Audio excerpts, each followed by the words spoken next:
startle when Grandma comes to your vet clinic for a flea bath. Discover the hard way that your witchy friend has a mystical guard dog. Marvel when a 5-year-old shares a memory from 70 years ago. All this and more weird history, strange science, and the paranormal. It's out of the ordinary. It's out of the body. It's this week's Parlour Stories edition of Odd Tonic.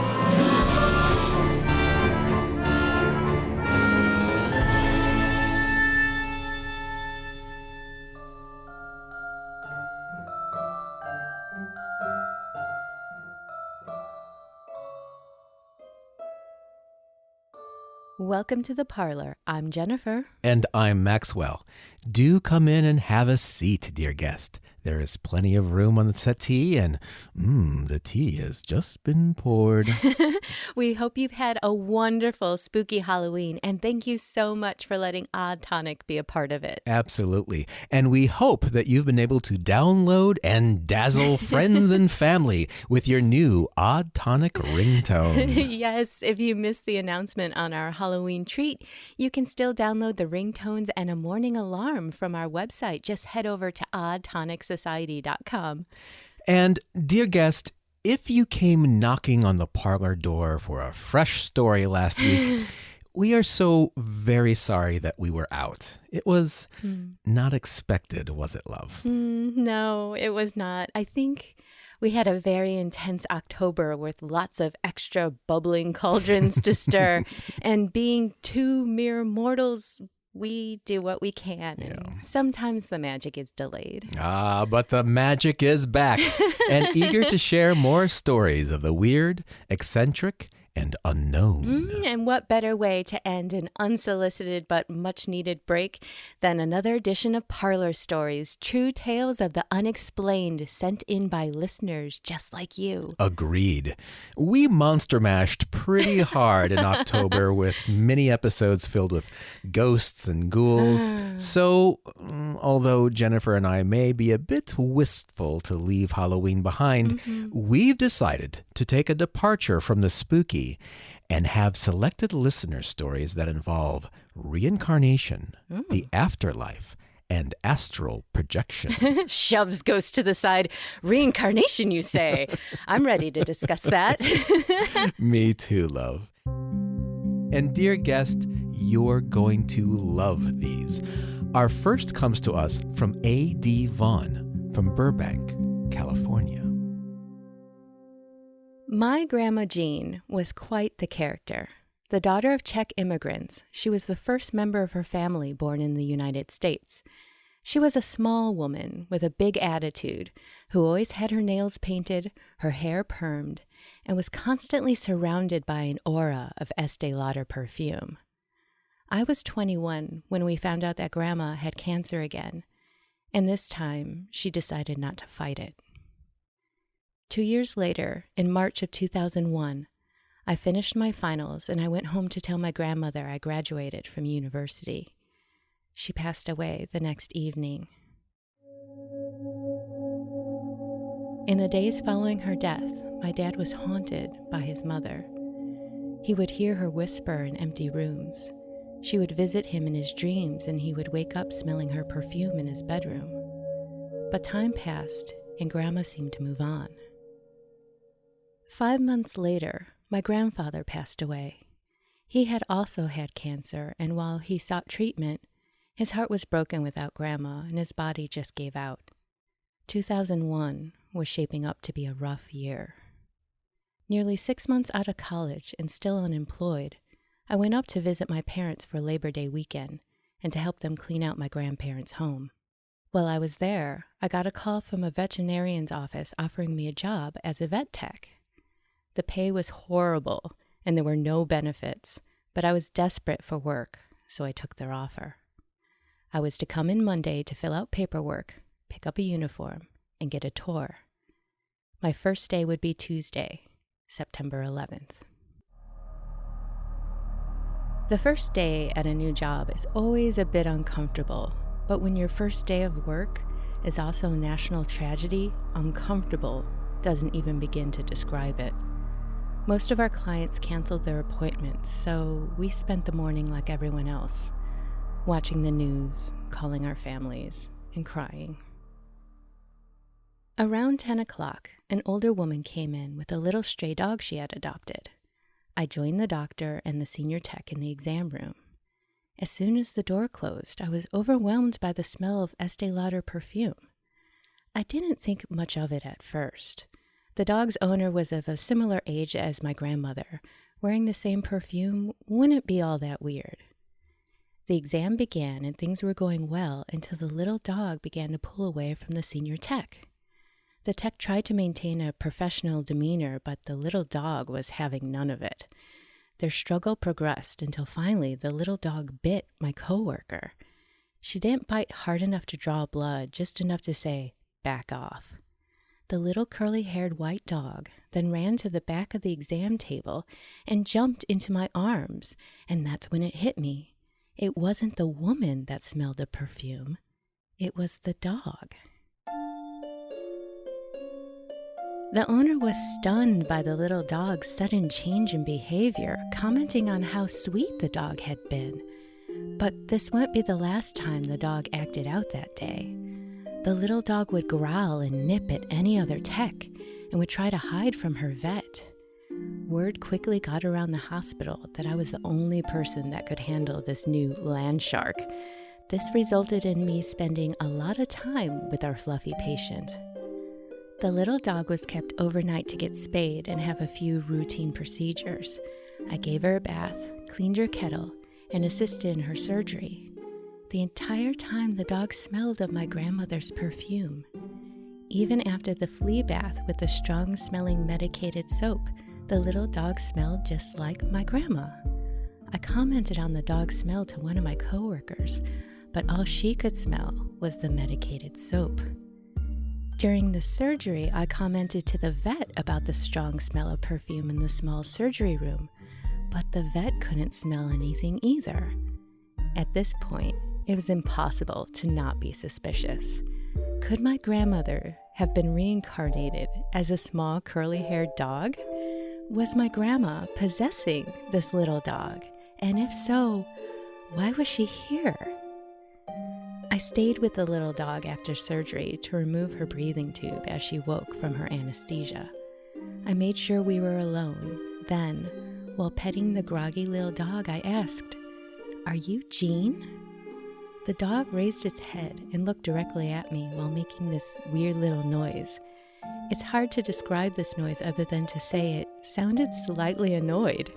Still looking at me, I asked again, "Are you Jean? Are you my grandma?" At the word grandma, the little dog lit up, giving me a little yip and licked my hand. She then nuzzled my hand with her nose until she could get underneath it to be pet. I sat there with my grandma for as long as I could, telling her about my life since she had passed. I know it sounds unbelievable, but I am certain that little dog was my grandmother. I think she came to visit me because she knew how hard that day was going to be, and she didn't want me to be alone. The next day, the little dog went home. I walked her out to her owner, who she happily greeted. The doctor that had performed her surgery was giving aftercare instructions and leaned over to say goodbye to the little dog. She growled at him. Classic grandma. I love this story. Yeah. You might be able to explain away each little moment on their own, but all of them together in context really makes you pause. No pun intended. You caught that, didn't you? I did. I think it was grandma. What do you think? I think you very well could be right. But here's my question. Do you think she reincarnated as the dog, or do you think she latched onto the dog in spirit? I think she may have hitched a ride with the dog for a bit. Yeah. And then my immediate guess is Grandma left the pup as soon as the pup left the vet. But then, I don't know, maybe Grandmother decided a dog's life was a cush gig for a while. Yeah, sounds like who's it. to say? I absolutely love how precious and unique this experience was. It's just wonderful. Yes, I agree. Thank you, AD. Yes, thank you. And in keeping with our theme of big mysteries from little sources, let's check in with Gina, who wrote to us from Ohio. Gina says, there was a recent Kids Say the Darndest Things post in the Odd Tonic Facebook group, and I really wanted to share this one with you.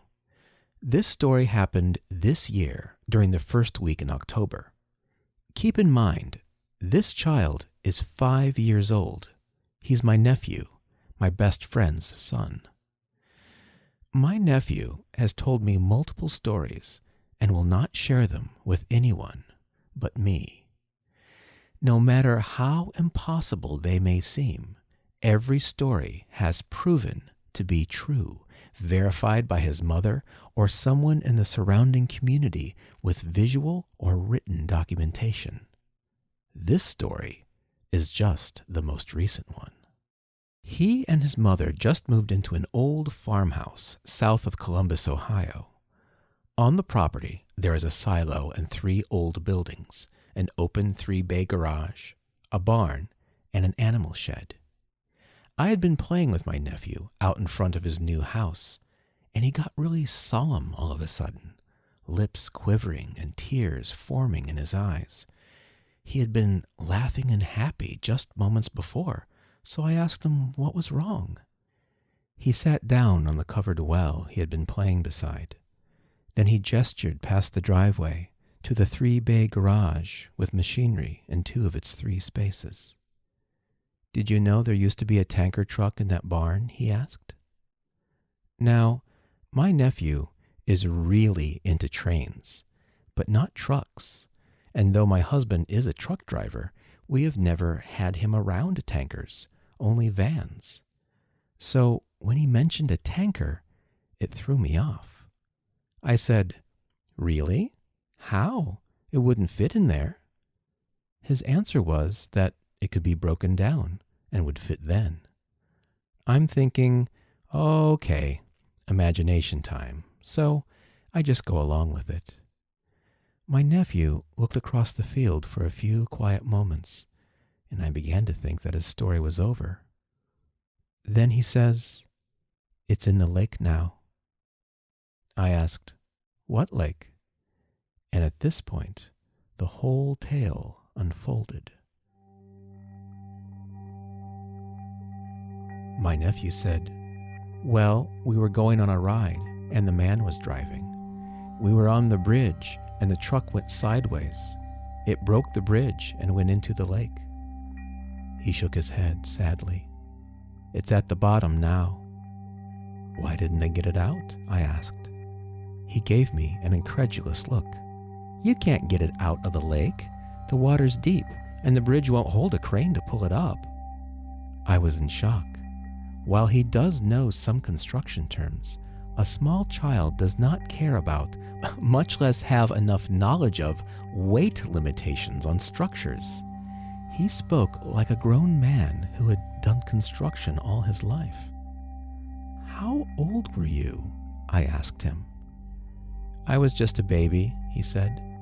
"The man died. They saved me." He got really quiet again. So I said, "Well, I'm glad they saved you." He said, "Yeah, me too." And the conversation was over. This stayed with me for a couple of days until I finally had the chance to tell his mother and a couple of friends the story. She listened to it, and when I was done, she just stared at me for a moment. "Hold on," she said, and walked away. She came back with a shoebox and started looking through pictures. She pulled out a black and white photo of a lake with a lady on a bench in front of it. "There's the lake," she said. Next, she showed us a picture of a baby, at about 6 months old. That's the baby, my great-great-uncle. Then she pulled out a third picture of 2 men and points to one. That's the man, the baby's father. He didn't talk about the mom, I said. Where was she? His mom died a couple of months before the accident, my friend said. As she handed me the pictures to look at, shocks of energy ran through my fingertips. The other 2 ladies were as white as sheets. She went on to tell us that her uncle's family had lived in northern Ohio. His father had been a tanker driver, and one winter day, he had been given an emergency run. The father had no one to take the baby, so he had taken him on the truck. There was ice on the bridge, and he was going too fast when he hit it. The truck skid, then broke through the side, toppling into the water. There were others crossing the bridge when the accident happened, and multiple men dove into the water to try and rescue them. They were able to get the door on the baby's side open and get him to the surface.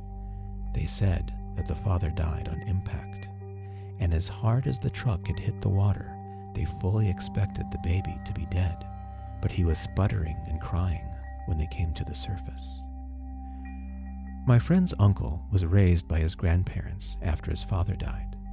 The lake is still there, but the roadway is not commonly used anymore, as the area has become a nature preserve. Large trucks are not allowed to cross it at all. And she told me that on the family's property in northern Ohio, there was indeed a barn that the tanker was housed in. It could be seen in the third photo that she had shown me, behind her uncle's father. It was almost exactly the way my nephew had described it, down to the 3 separate bays for the trucks and tractors. Talk about crazy chills. The child has never been to the original property or the lake involved in the story. He has never been told any family stories other than about his grandfather, who he lost in May due to a motorcycle accident. And he is the type of child who does not sit for or care about stories that do not involve pictures or a tablet. The farmhouse he and his mother are currently renting belonged to the owner's parents, who passed away. The house is original to the property, and my nephew has told me of the grandma who lives in his new home. He says that she likes the rocking chair by the window, and he gave her a blanket because she is always cold. Outside of the 3-bay garage, he has spoken of different places around the property, including the animal shed and the silo. But these stories are specifically related to the grandma in his house. When my nephew talks about things like this, he gets very serious. It's almost like a deeper part of him takes over, and the child in him is gone. It's chilling and beautiful, all at the same time. I love that we received a reincarnation story. Yeah, too. The ones that involve children are just amazing. Yeah. I can't wait until we devote an entire episode to them. Oh, me neither. And when we do, let's check back in with Gina. It sounds like this little guy has a lot to tell us. Gina, thank you so much for sharing your story. We loved it. And if you have a reincarnation story, dear guest, please send it to us. As always, you can reach us at our email, theparlour@oddtonicsociety.com. Either spelling of parlor is fine. And when we return, we'll travel deeper into the unknown, and we'll explore the world of the astral, life after death, and beyond. Don't leave this plane just yet. Odd Tonic will be right back after this brief out-of-body break. Dear guest, it's truly wonderful that you're here. Thank you for joining us on this fine autumn evening. And we have an exciting announcement. We now have Odd Tonic merch available for purchase. That's right. T-shirts, hoodies, water bottles, coffee cups, and more. Show the world that you heard of Odd Tonic first before they sold out and went corporate. And of course, they make great gifts for oddling friends, family, and others with oddling potential. Visit oddtonicsociety.com/shop for all the details. Not into material objects of the earth? I was killed in a past life by a coffee cup. Consider donating to our Patreon.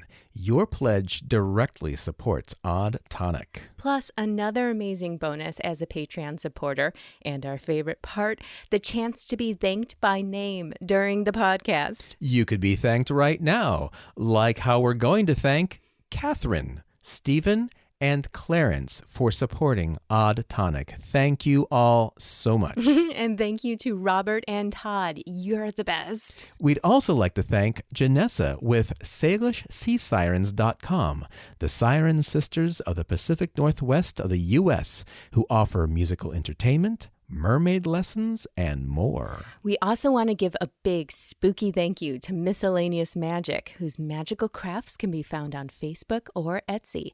Check the show notes for a link. If you'd like a monthly shout out, please visit us at patreon.com/oddtonic. In the meantime, let's settle back in for more paranormal parlor stories. Welcome back. So far this evening, we had a precious last visit with a loved one through the form of a small dog, and we relived a past life through the form of a small child. Now let's take a journey or two to visit those who are dear to us. Don't bother to pack. You won't be needing your body. If you are a part of our Odd Tonic Facebook group, then you know our wonderful Texan friend, Clarence. A few episodes ago, Clarence listened and responded to the amazing stories that we shared from another marvelous oddling named Rick.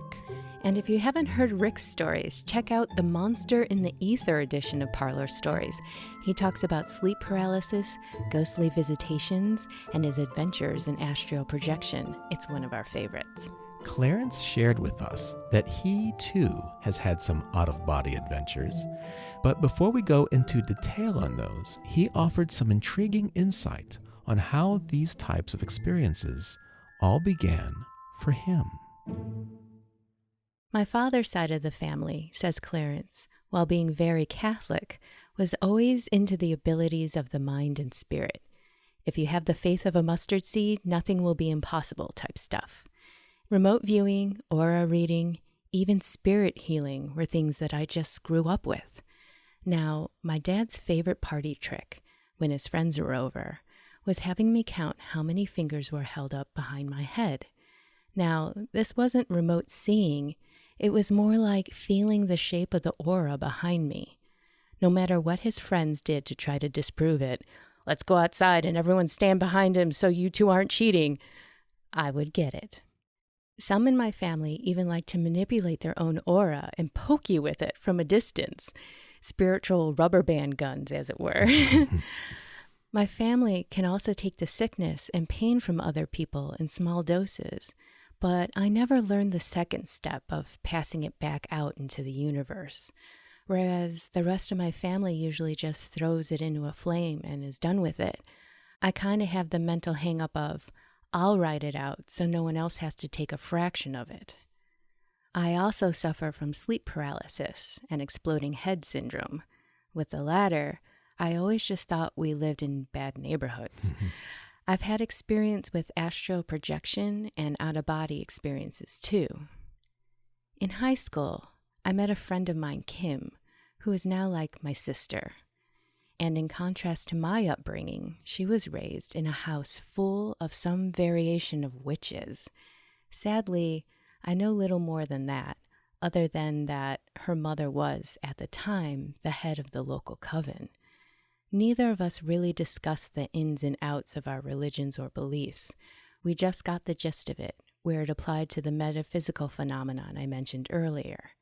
Anyway, as we started to become friends, I noticed that around her house, there was always this feeling I had. Nothing bad, just thick. So one night, I decided to take an out-of-body walk over to her place. Now for me, walking in the astral while in the physical has always been like a weird smoke effect on the world. Shapes are blurry and their edges aren't particularly solid. But being that we were friends and had been messing around with our auras together, she was easy enough to find. The house was well put together on the spiritual side of things, so it was like walking through mud to get in, but once inside, it was nice and cozy. Being able to feel that my friend was in her room, I just kind of let myself in. Kim was laying there on the bed, doing something with a book, and I was just kind of looking over her shoulder. It was then that she perked up and looked in every direction around her, like she was looking for something. I remember thinking, wow, she is really sensitive. Then, suddenly, a predatory sense of panic kicked in as this thing darted into the room with us. Imagine a raggedy gray cloak and a Bauta mask, the mouthless kind that comes to a point at the chin, just floating there. No body that I could see at all. It looked as physical as I looked to myself, and it just floated there for a moment, like it was taking stock of the situation. I often joke and describe it like a father busting in after hearing a noise in his kid's room. Now, I can't say it charged me, because that sounds way too angry, but it certainly flew at me in a flash. I shot up in my bed and had to catch my breath. A little while later, Kim called up the house phone and asked what I was doing. I admitted to her that I had gone for an astral walk to her house. You, she said, are dumb. Very dumb. And I suppose I was. With my raising, the idea of guardians had just never been a thought. Completely different discipline, I suppose. So next time I hung out and crashed at her place, we did some aura balancing to essentially let her guard dog accept my astral scent. Then that thickness I felt just kind of eased up. Now, that experience was an eye-opener. I started to look beyond my family for how to view the other side of reality.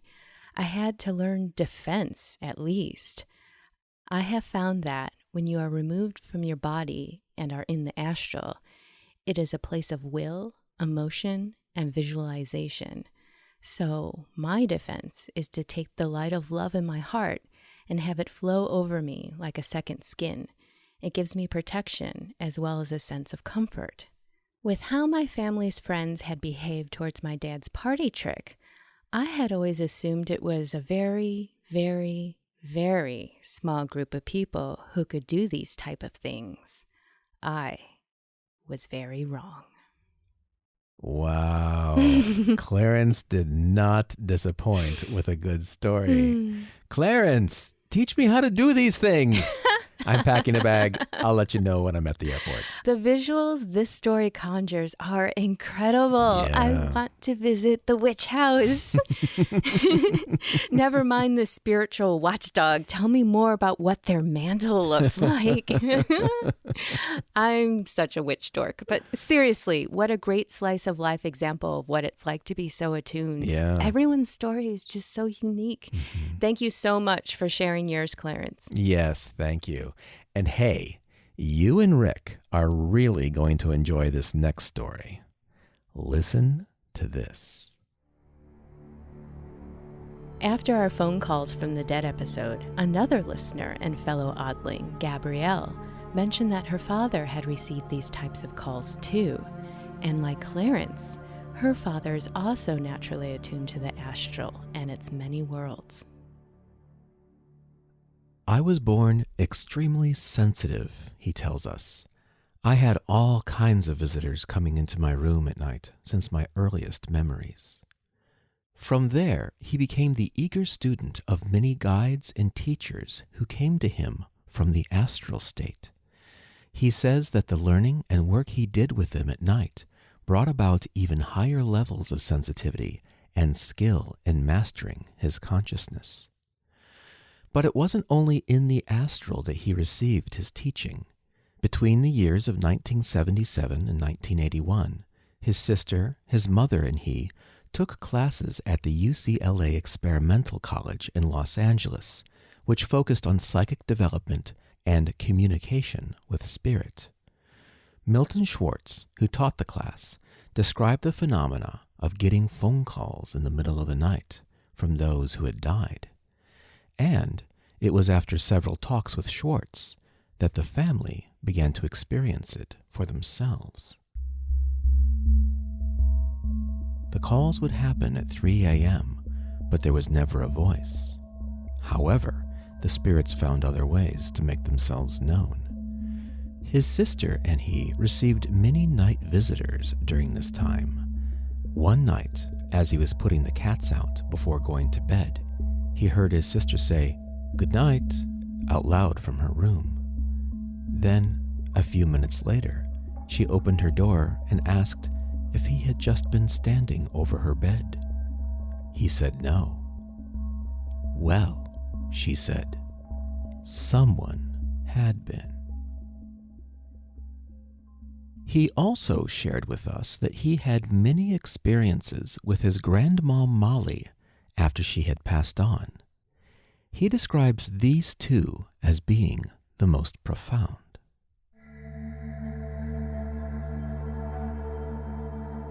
It was the morning after her funeral. As he sat up in his bed, he felt with certainty that his grandmother was standing behind him. A second later, he felt her trying to pull him out of his body. He said no, that he wasn't ready, but she kept yanking, and after the fourth or fifth forceful tug, she had succeeded in liberating his astral self. He clearly remembers going up through his roof, and then, as they got height, seeing the local shopping center. A few seconds later, they were into dark space. The next thing he remembers was standing in front of what looked like a reception desk at a hotel. A man stood behind it. So he approached the desk. Is Molly Troop here?" he asked. The man took a look through their records and said, "No, she went over early." He said, "They usually stay at least 1 week," and seemed a little surprised that she already went through. And suddenly, Gabrielle's father found himself sitting up in his bed, in the same position he had been in before his very unusual trip. The next time Grandma Molly made a call was 2 to 3 weeks later. At 6 a.m., the phone rang. And when he answered, Grandma Molly was loud and clear on the other end. He told us that this threw him for a tremendous loop, and he almost couldn't speak due to the shock of it. In fact, for a couple of woozy seconds, he felt that he might just pass out. But he said that once he was able to say a word or two, he was able to regain his ability to communicate. She said, "They gave me a cat and a car, and I start work Monday." He said, "What is it like there? Is it the same as here?" She said, "It looks kind of similar, but the city is very clean, and the air and the water are pure, and it is very quiet." He asked, "Does everyone go there after here?" And she said no, because she went over early and has to finish up in a similar type of living environment. But it's more peaceful and easier. And then the conversation ended. But, he said, he was able to visit later in dream state and found her environment to be exactly as she had described it. His spiritual guides informed him that there are thousands of places people can go after they leave here, so nothing is set in stone. Gabriel's father told us that for his entire life, he's had many kinds of experiences with people who have passed, and has had endless experiences with all levels of astral travel, alone and with his teachers. Wow. Yeah, that's great, huh? Uh-huh. Oh, the variety of all these stories is just astounding. Yeah. But I think I'm vaguely terrified of the notion there's a job waiting for me in the afterlife. Is this why some people choose not to go into the light? They're just trying to ditch work? I think I would. No! I can absolutely relate to that. As you know, I had a really interesting Ouija board experience with friends back in college. Yes. And some of the strangest parts of Gabriel's father's story were actually foretold to us during that communication. We, too, were told of the waiting place after you die, and that it takes about a week to get through. I was agog when I read this in his account. And Grandma Molly's report of a new cat, car, and a job is just so wonderful and surreal that I haven't been able to stop talking about it since we first read it. Yeah. But again, that also ties to things that my friends and I learned that night. That after we pass on, there are still hierarchies and rules and lessons. And I'll tell you what, that depressed a 20-something me pretty powerfully at the time. I can completely understand that, because the last thing you want is more rules and things to do. Exactly. But if you think about it, if it's just all chaos and who knows what, is that much better? So I don't know. I don't know. I got to tell you, even from an early age, I've been running pretty hard. I've always had pretty high aspirations for myself, and I've always worked really hard. And even at 20, when I heard that there was just, more bureaucracy to work through. Yeah. It's like, you know what? I was comfortable with the thought of just being in a hole in the ground and resting for a really, really long time. Well, if there are multiple worlds and realities, maybe that's one of the options, that you can just take a nap for a while. Long, delicious nap. But I have to say that as I've gotten older, I now find that whole concept really fascinating. But anyway, that is a different story and a different tale that I will probably be telling at an undisclosed date. You need to share all those details because it is a fascinating story. Yeah, it was quite the Ouija board experience. Anyway, many thanks to you and your father, Gabrielle.